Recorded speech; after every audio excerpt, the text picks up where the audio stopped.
완전히 달랐어요. 구름 위도 아니고 황금길이 깔린 곳도 아니었습니다. 그저 빛이었죠. 온통 빛으로 가득한 공간이었어요. 하지만 그 빛은 단순한 빛이 아니었습니다. 그 빛 자체가 생명이고 사랑이고 평안이었어요. 그 빛 가운데서 한 분이 서 계셨습니다. 정확한 형체를 볼 수는 없었지만 그분이 거기 계신다는 것을 분명히 알 수 있었어요. 그분에게서 나오는 빛은 너무나 순수하고 강렬해서 직접 바라볼 수가 없었죠. 하지만 동시에 그 빛은 따뜻했습니다. 마치 오랜 여행 끝에 집으로 돌아온 자녀를 맞이하는 아버지의 품 같았어요. 제 마음속 깊은 곳에서 그분이 누구신지 알았습니다. 40년 동안 기도하며 불렀던 그 이름이었어요. 평생 찾아 헤맸던 그분이었죠.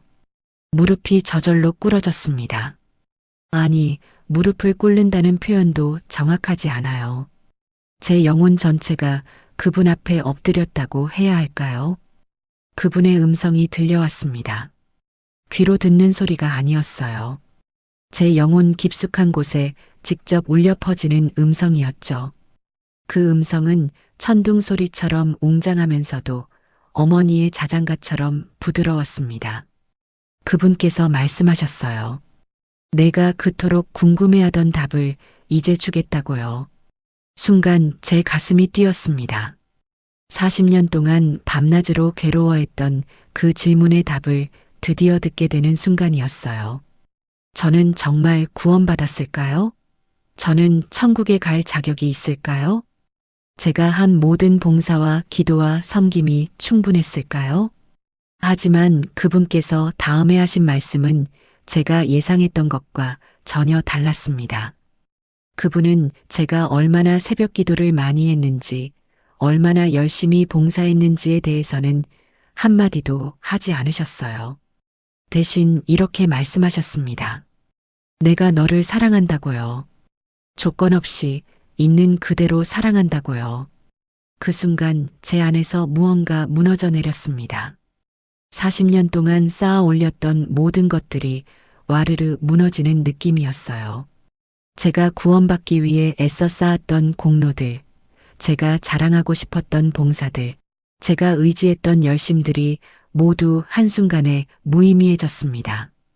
그분께서는 계속 말씀하셨어요. 제가 25살에 교회 문턱을 넘던 그날부터 지금까지 저를 한시도 놓지 않으셨다고요. 제가 확신하지 못해 괴로워할 때도, 밤마다 울며 기도할 때도 항상 제 곁에 계셨다고 하셨습니다. 제가 그분을 찾기 전에 이미 그분께서 저를 찾으셨다고요. 눈물이 쏟아졌습니다. 영혼이 흘리는 눈물이었어요. 얼마나 어리석었는지 깨달았습니다. 저는 평생 제 행위로 구원을 얻으려고 애썼어요. 더 많이 기도하고, 더 열심히 섬기고, 더 완벽해지면 그분께서 저를 받아주실 거라고 믿었죠. 하지만 그게 아니었습니다. 그분은 이미 오래전에 저를 받아주셨어요. 제가 부족하고 연약하고 의심 많은 모습 그대로를요. 그분의 사랑이 파도처럼 밀려왔습니다. 제가 평생 갈망했던 그 확신이 바로 이것이었어요. 행위로 얻는 확신이 아니라 사랑으로 주어지는 확신이었죠. 제가 무엇을 했느냐가 아니라 그분이 누구시냐가 중요했습니다. 그분께서는 제 삶의 장면들을 보여주셨습니다. 하지만 제가 기억하는 것과는 다른 관점이었어요. 저는 제가 권사 안수받던 날, 구역 예배를 인도하던 날들이 중요하다고 생각했습니다. 하지만 그분이 기뻐하신 순간들은 달랐어요. 교회 청소를 할 때 아무도 보지 않는 구석까지 닦았던 날, 저를 힘들게 했던 집사님을 위해 원망 대신 사랑으로 기도했던 밤, 길에서 넘어진 할머니를 부축해드리며 진심으로 걱정했던 순간들이요. 그분은 제 마음을 보셨습니다. 제 행위가 아니라 제 마음을요. 제가 40년 동안 질문했던 것이 얼마나 어리석은 질문이었는지 깨달았어요. 나는 구원받았을까가 아니라 그분은 나를 사랑하시는가를 물었어야 했습니다. 그리고 그 답은 항상 예였어요. 처음부터 끝까지 변함없이 예였죠. 그분 앞에 있으니 모든 두려움이 사라졌습니다. 제가 충분한지 부족한지는 중요하지 않았어요. 그분이 충분하신 분이시니까요. 제가 완벽한지 불완전한지도 중요하지 않았습니다. 그분의 사랑이 완벽하시니까요. 그분께서는 제 이름을 부르셨습니다. 순덕아 하고 부르시는 그 음성에는 형언할 수 없는 애정이 담겨 있었어요. 마치 길 잃은 양을 찾은 목자처럼, 잃어버린 동전을 찾은 여인처럼, 돌아온 탕자를 맞이하는 아버지처럼 기뻐하셨습니다. 그분께서 말씀하셨어요. 제가 얼마나 오랫동안 확신 없이 괴로워하는 것을 지켜보셨는지, 그 마음이 얼마나 아프셨는지를 말씀하셨습니다. 당신은 제게 이미 확신을 주셨는데 제가 그것을 받지 못했다고 하셨어요. 제가 제 행위만 바라보느라 그분의 사랑을 보지 못했다고요. 그 순간 저는 완전히 깨달았습니다. 구원은 제가 얻는 것이 아니라 이미 주어진 선물이었어요. 제가 붙잡는 것이 아니라 이미 붙들려 있는 것이었죠. 제가 도달해야 할 목표가 아니라 이미 시작된 관계였습니다. 그분의 사랑 안에서 저는 완전한 평안을 느꼈어요. 40년 동안 찾아 헤맸던 그 확신을 드디어 얻었습니다. 아니, 얻은 게 아니라 이미 가지고 있었다는 것을 깨달았죠. 다만 제가 보지 못했을 뿐이었어요. 그분께서는 제게 환상을 보여주시기 시작했습니다. 마치 영화를 보는 것 같았지만 훨씬 더 생생했어요. 제가 그 안에 있는 것처럼 모든 것을 느낄 수 있었죠. 첫 번째로 보여주신 장면은 제가 새벽 기도를 드리는 모습이었습니다. 어두운 새벽, 저는 교회 맨 앞자리에 무릎 꿇고 있었어요. 눈을 감고 열심히 기도하는 제 모습이 보였죠. 하지만 제 마음속도 함께 보였습니다. 기도하면서 저는 이런 생각을 하고 있었어요. 오늘도 새벽 기도를 나왔으니 주님께서 기뻐하시겠지. 이렇게 열심히 하면 구원받을 수 있겠지 하는 생각들이요. 그 장면을 보며 저는 부끄러웠습니다. 제가 기도하면서도 끊임없이 제 행위를 계산하고 있었다는 것을 깨달았어요. 주님을 사랑해서가 아니라 구원받기 위한 조건을 채우려고 기도했던 거죠. 다음 장면은 제가 구역 예배를 인도하는 모습이었습니다. 저는 성경을 펼쳐놓고 열심히 가르치고 있었어요. 구역 식구들이 고개를 끄덕이며 들었죠. 하지만 제 마음속에는 이런 생각이 있었습니다. 저 사람들이 나를 믿음 좋은 권사로 생각하겠지.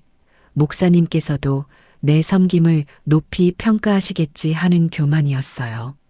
세 번째 장면은 제가 교회에서 봉사하는 모습이었습니다. 청소를 하고 신방을 다니고 헌금을 드리는 장면들이요. 겉으로는 겸손하게 섬기는 것처럼 보였지만 제 마음 깊은 곳에는 이런 생각이 자리 잡고 있었어요. 이 정도면 충분할까? 더 해야 하는 건 아닐까? 다른 권사님들보다 더 많이 해야 인정받지 않을까 하는 불안이었죠. 그 모든 장면을 보면서 저는 깨달았습니다. 제가 40년 동안 한 신앙생활이 얼마나 형식적이었는지를요. 주님을 사랑해서가 아니라 구원받기 위한 조건을 채우려고만 했던 거예요. 은혜를 받기 위해서가 아니라 자격을 얻기 위해 애썼던 겁니다. 그분께서 말씀하셨어요. 내 마음을 내가 안다. 그 한마디에 제 모든 것이 드러났습니다. 제가 숨기려 했던 것들, 제가 외면하려 했던 것들, 제가 정당화하려 했던 것들이 모두 벗겨졌어요. 그분 앞에서는 아무것도 숨길 수 없었습니다. 하지만 놀라운 것은 그분께서 저를 정죄하지 않으셨다는 겁니다. 실망하지도 않으셨어요. 오히려 더 깊은 사랑으로 저를 감싸주셨죠. 그분은 제가 얼마나 두려움 속에서 살았는지, 얼마나 불안했는지를 다 아셨습니다. 그분께서는 또 다른 환상을 보여주셨어요. 이번에는 제가 25살에 처음 교회에 갔던 날이었습니다. 낯선 교회 문 앞에서 망설이던 제 모습이 보였어요. 그때 저는 아무것도 몰랐죠. 성경도 잘 모르고 찬송가도 모르고 기도하는 법도 몰랐습니다. 하지만 그 장면 속에서 그분께서 이미 거기 계셨어요. 제가 교회 문을 열고 들어설 때 그분께서 미소 지으며 저를 맞이하고 계셨습니다. 제가 아무것도 모르고 아무것도 가진 게 없을 때 이미 그분은 저를 받아주셨던 거예요. 그분께서는 그날부터 지금까지의 모든 순간을 보여주셨습니다. 제가 기도를 배우던 날, 처음 성경을 읽던 날, 세례를 받던 날, 권사 안수를 받던 날까지요. 그 모든 순간마다 그분께서 함께 하셨어요. 제가 확신하지 못해 괴로워할 때도, 제가 실수하고 넘어질 때도 한 번도 저를 떠나지 않으셨습니다. 그분께서 다시 말씀하셨습니다. 제가 그분을 붙잡은 것이 아니라 그분께서 먼저 저를 붙잡으셨다고요. 제가 그분을 찾기 전에 이미 그분께서 저를 찾으셨다고 하셨어요. 제가 구원을 얻으려고 애쓰기 전에 이미 그분께서 저를 구원하셨다고 말씀하셨습니다. 그제야 이해가 되었어요. 제가 평생 잘못된 질문을 하고 있었던 겁니다. 나는 구원받을 자격이 있을까가 아니라 그분의 은혜가 충분한가를 물었어야 했죠. 그리고 그 답은 항상 예였습니다. 그분의 은혜는 제 부족함보다 크셨고 그분의 사랑은 제 연약함보다 강했어요. 그분께서는 제게 성경 말씀을 떠올리게 하셨습니다. 에베소서 2장 8절에서 9절까지의 말씀이었어요. 은혜로 인하여 믿음으로 말미암아 구원을 받았다는 말씀. 이것이 내게서 난 것이 아니요 하나님의 선물이라는 말씀. 행위에서 난 것이 아니니 누구든지 자랑하지 못하게 하려 함이라는 말씀이요. 저는 그 말씀을 수없이 읽었지만 진정으로 이해하지 못했어요. 머리로는 알았지만 마음으로는 믿지 못했죠. 여전히 제 행위로 구원을 얻으려고 애썼습니다. 하지만 이제는 알았어요. 구원은 제가 얻는 것이 아니라 이미 주어진 선물이라는 것을요. 그분께서는 계속해서 말씀하셨습니다. 제가 새벽 기도를 100번, 1000번 드려도 구역 예배를 10년, 20년 섬겨도 그것이 구원의 조건이 아니라고 하셨어요. 다만 구원받은 자가 감사함으로 드리는 반응이라고 말씀하셨죠. 저는 그동안 순서를 거꾸로 알고 있었습니다. 먼저 행위를 쌓아야 구원을 받는 줄 알았어요. 하지만 진실은 정반대였죠. 먼저 구원을 받았기에 감사함으로 섬기는 것이었습니다. 그분의 마지막 말씀이 제 영혼 깊숙이 새겨졌습니다. 너는 내 행위로 구원받은 것이 아니라 내 은혜로 구원받았다. 내 십자가로 이미 값이 다 치러졌느니라. 그 순간 40년 동안 저를 짓눌렀던 무게가 완전히 벗겨졌어요. 제가 충분한지 부족한지는 중요하지 않았습니다. 그분이 이미 충분하셨으니까요. 제가 완벽한지 불완전한지도 중요하지 않았어요. 그분의 완벽함이 저를 덮었으니까요. 눈물이 쏟아졌습니다. 기쁨의 눈물이었어요. 얼마나 오랫동안 헛된 수고를 했는지, 얼마나 어리석게 살았는지 깨달았지만 동시에 얼마나 큰 사랑을 받았는지도 알게 되었죠. 제 모든 어리석음에도 불구하고 그분은 한 번도 저를 포기하지 않으셨습니다. 그분께서는 또 다른 환상을 보여주셨습니다. 이번에는 제가 권사로서 교회를 섬기는 장면들이었어요. 하지만 이번에는 제 행위가 아니라 제 마음을 보여주셨죠. 그 마음을 보는 순간 저는 얼굴을 들 수가 없었습니다. 첫 번째 장면은 주일 예배를 마치고 나서였어요. 새로 등록한 집사님이 헌금을 적게 냈다는 소문이 돌고 있었습니다. 다른 권사님들과 저는 교회 화장실에서 그 집사님에 대해 이야기하고 있었죠. 겉으로는 걱정하는 척했지만 속으로는 판단하고 있었어요. 저 정도 형편이면 더 낼 수 있을 텐데 신앙이 부족한 게 아닐까 하고 정죄했습니다. 그 장면을 보며 저는 부끄러웠어요. 그 집사님 가정에 무슨 사정이 있는지도 모르면서 함부로 판단했던 겁니다. 사랑이 아니라 정죄였죠. 두 번째 장면은 제가 신방을 갔던 날이었습니다. 교회에 오래 나오지 않는 권사님 댁을 방문했어요. 그분은 몸이 불편해서 교회에 나오기 힘들다고 하셨죠. 저는 겉으로는 위로하고 기도해 드렸지만 마음속으로는 이렇게 생각했습니다. 몸이 아프다는 게 핑계 아닐까? 정말 믿음이 있으면 기어서라도 나와야 하는 거 아닐까 하고요.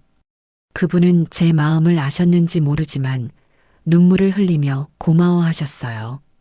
오랜만에 교회 식구가 찾아와 준 게 얼마나 반가운지 모른다고 하셨죠. 하지만 저는 진심으로 그분을 사랑하지 않았습니다.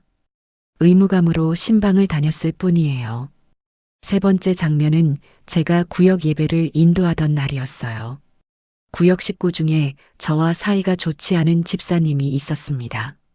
몇 년 전 교회 일로 의견 충돌이 있었고 그 이후로 서먹해졌죠. 겉으로는 웃으며 인사했지만 속으로는 아직도 그때 일을 잊지 못하고 있었어요. 용서한다고 말했지만 진심이 아니었습니다. 그 집사님이 기도 제목을 나누며 눈물을 흘렸을 때도 저는 진심으로 위로하지 않았어요. 형식적으로 기도해 드렸을 뿐이죠. 사랑이 없었습니다. 네 번째 장면은 교회 청소를 하던 날이었습니다. 저는 다른 권사님들과 함께 청소를 하면서도 끊임없이 비교하고 있었어요. 저 권사님은 청소를 대충 하네. 나는 더 꼼꼼하게 하는데 하며 교만해했죠. 겉으로는 겸손한 척 섬기지만 속으로는 다른 사람들을 깎아내리고 있었습니다. 다섯 번째 장면은 새벽 기도를 마치고 나서였어요. 한 집사님이 늦게 들어오셨습니다. 자주 지각하시는 분이었죠. 저는 마음속으로 혀를 찼어요. 새벽 기도도 제 시간에 못 오면서 무슨 신앙이 있다고 할 수 있을까 하며 무시했습니다. 하지만 그분은 밤 근무를 마치고 집에도 안 들르고 바로 교회로 오신 거였어요. 저는 그 사정도 모르면서 판단했던 겁니다. 그 모든 장면을 보면서 저는 깨달았어요. 제가 40년 동안 교회를 섬겼지만 진정한 사랑으로 섬긴 적이 얼마나 되었을까요? 겉으로는 봉사하고 섬기는 것처럼 보였지만 속으로는 판단하고 정죄하고 비교하며 교만해하고 있었습니다. 그분께서 말씀하셨어요. 사랑하지 않으면 나를 아는 것이 아니다. 그 한마디가 제 가슴을 찔렀습니다. 저는 40년 동안 주님을 안다고 말했지만 진정으로 주님을 알지 못했던 거예요. 주님이 누구신지 머리로는 알았지만 가슴으로는 몰랐습니다. 주님의 사랑을 받기만 하고 그 사랑을 흘려보내지 못했어요. 그분께서는 계속해서 말씀하셨습니다. 제가 다른 사람을 섬길 때마다 실은 주님을 섬기는 것이라고 하셨어요. 작은 자 하나에게 한 것이 곧 주님께 한 것이라고 말씀하셨죠. 하지만 저는 사람들을 사랑하지 않았습니다. 판단하고 정죄하고 비교하며 무시했어요. 그분께서는 또 다른 환상을 보여주셨어요. 제가 보지 못했던 장면들이었습니다. 제가 판단했던 그 집사님이 혼자 집에서 무릎 꿇고 울며 기도하는 모습이요. 가정 형편이 어려워 헌금을 많이 못 드리는 것을 죄송해하며 주님께 용서를 구하고 있었어요. 제가 핑계라고 생각했던 그 권사님이 밤마다 침대에서 통증으로 괴로워하며 그래도 주님을 붙잡고 기도하는 모습도 보였습니다. 몸은 교회에 오지 못해도 마음은 늘 주님 곁에 있으셨어요. 제가 용서하지 못했던 그 집사님이 저를 위해 기도하는 모습도 보였죠. 자기는 실수했지만 권사님이 상처받지 않게 해달라고, 관계가 회복되게 해달라고 간절히 기도하고 계셨습니다. 제가 무시했던 그 집사님이 밤 근무를 마치고도 교회로 향하는 모습이 보였어요. 피곤한 몸을 이끌고 새벽 기도에 참석하려고 애쓰는 모습이었죠. 주님을 향한 그분의 간절함이 느껴졌습니다. 눈물이 쏟아졌어요. 제가 얼마나 잘못 살았는지 깨달았습니다. 제 눈에 보이는 것만으로 사람들을 판단했어요. 그들의 마음은 보지 못하고 겉모습만 보고 정죄했죠. 그분께서 말씀하셨습니다. 제가 사랑해야 할 사람들을 사랑하지 못했다고요. 아니, 사랑하지 않았다고요. 주님께서는 제게 그들을 사랑할 수 있는 능력을 이미 주셨는데 제가 그 사랑을 흘려보내지 못했다고 하셨어요. 그제야 이해가 되었습니다. 진정한 사랑이 무엇인지요. 사랑은 상대방이 어떤 사람이냐에 달려 있는 게 아니었어요. 사랑은 제가 주님으로부터 얼마나 사랑받았는지를 아는 것에서 시작되는 거였습니다. 주님께서는 제가 부족하고 연약하고 죄 많은 모습 그대로를 사랑하셨어요. 제가 자격이 있어서가 아니라 그분이 사랑이시기 때문이었죠. 그렇다면 저도 다른 사람들을 그렇게 사랑해야 했습니다. 그들이 자격이 있느냐가 아니라 주님께서 그들을 사랑하시기 때문에요. 내가 너를 사랑한 것 같이 너도 서로 사랑하라. 그분의 음성이 다시 들려왔습니다. 그 말씀이 제 영혼 깊숙이 새겨졌어요. 주님께서 저를 사랑하신 그 사랑으로 다른 사람들을 사랑해야 한다는 것을요. 판단하지 않고 정죄하지 않고 비교하지 않고 조건 없이 사랑해야 한다는 것을 깨달았습니다. 제가 40년 동안 놓쳤던 가장 중요한 것이 바로 이것이었어요. 사랑 없는 봉사, 사랑 없는 섬김, 사랑 없는 신앙생활. 그 모든 것이 울리는 꽹과리에 불과했습니다. 그분과 함께 있는 시간은 영원 같았지만 또 한순간 같았어요. 제가 깨달아야 할 모든 것을 깨달았을 때 그분께서 조용히 말씀하셨습니다. 이제 돌아가야 한다고요. 아직 제가 할 일이 남아있다고 하셨어요. 순간 제 마음이 무너져 내렸습니다. 돌아가고 싶지 않았어요. 이곳이 너무 좋았죠. 여기서는 두려움도 없고 불안도 없고 의심도 없었습니다. 완전한 평안과 사랑만이 있었어요. 40년 동안 찾아 헤맸던 그 확신이 여기 있었는데 다시 세상으로 돌아가야 한다니요. 그분께서는 제 마음을 아셨습니다. 돌아가기 싫은 제 마음을 다 이해하신다고 하셨어요. 하지만 아직 제가 세상에서 해야 할 일이 있다고 말씀하셨죠. 제가 여기서 깨달은 것들을 다른 사람들에게 전해야 한다고 하셨습니다.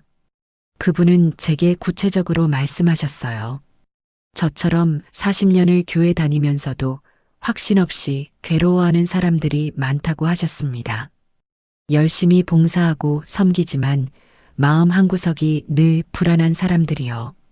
행위로 구원받으려고 애쓰며 지쳐가는 사람들이 있다고 하셨어요. 그분께서는 제게 그들에게 가라고 하셨습니다. 구원은 은혜로 받는 것이지 행위로 얻는 것이 아니라고 전하라고 하셨어요. 주님의 사랑은 조건 없는 사랑이며 우리가 부족해도 그분은 충분하시다고 말하라고 하셨죠. 또한 진정한 사랑의 의미를 전하라고 하셨습니다. 사람들을 판단하지 말고 정죄하지 말라고요. 주님께서 우리를 사랑하신 것처럼 서로 사랑하라고 말씀하셨어요. 그것이 제가 세상으로 돌아가야 하는 이유라고 하셨습니다. 제 눈에서 눈물이 흘렀어요. 여기 머물고 싶었지만 동시에 그분의 뜻에 순종하고 싶었습니다. 40년 동안 제 뜻대로 살려고 애썼지만 이제는 그분의 뜻을 따르고 싶었어요. 그분께서 말씀하셨습니다. 아직 내가 할 일이 남았다. 가서 내 사랑을 전하여라. 그 말씀과 함께 그분께서 제게 손을 얹으셨어요. 아니, 손을 얹으셨다는 표현이 정확하지 않네요. 그분의 사랑이 저를 감쌌다고 해야 할까요? 따뜻한 에너지가 제 영혼 전체를 채웠습니다. 그분께서는 제게 약속하셨어요. 제가 세상으로 돌아가도 그분께서 항상 함께 하신다고요. 다시는 혼자가 아니라고 하셨습니다. 제가 두려워하거나 불안해할 때마다 이 순간을 기억하라고 하셨어요. 그분의 사랑을 기억하라고 말씀하셨죠. 그분은 제게 또 다른 약속을 하셨습니다. 언젠가 제때가 되면 다시 이곳으로 오게 될 거라고요. 그때는 영원히 함께 있을 수 있다고 하셨어요. 그러니 지금은 걱정하지 말고 세상으로 돌아가 맡은 사명을 감당하라고 하셨습니다. 제 마음속에 평안이 찾아왔어요. 돌아가기 싫었던 마음이 사라지고 사명감이 생겼습니다. 그분께서 맡기신 일을 기쁨으로 감당하고 싶었어요. 그분과 작별할 시간이 다가왔습니다. 그분께서는 마지막으로 제게 말씀하셨어요. 세상에서 어떤 어려움이 와도 두려워하지 말라고요. 제가 이미 이긴 자라고 하셨습니다. 구원받은 확신을 잃지 말라고, 그분의 사랑을 잊지 말라고 당부하셨어요. 저는 그분께 감사의 말씀을 드렸습니다. 아니, 말씀이라기보다는 제 영혼 전체가 감사로 가득 찼다고 해야겠네요. 40년 동안 찾지 못했던 답을 주셔서 감사했고, 이렇게 큰 사랑으로 저를 받아주셔서 감사했어요. 빛이 점점 흐려지기 시작했습니다. 제가 그분에게서 멀어지는 것이 아니라 다시 세상으로 돌아가는 것이었어요.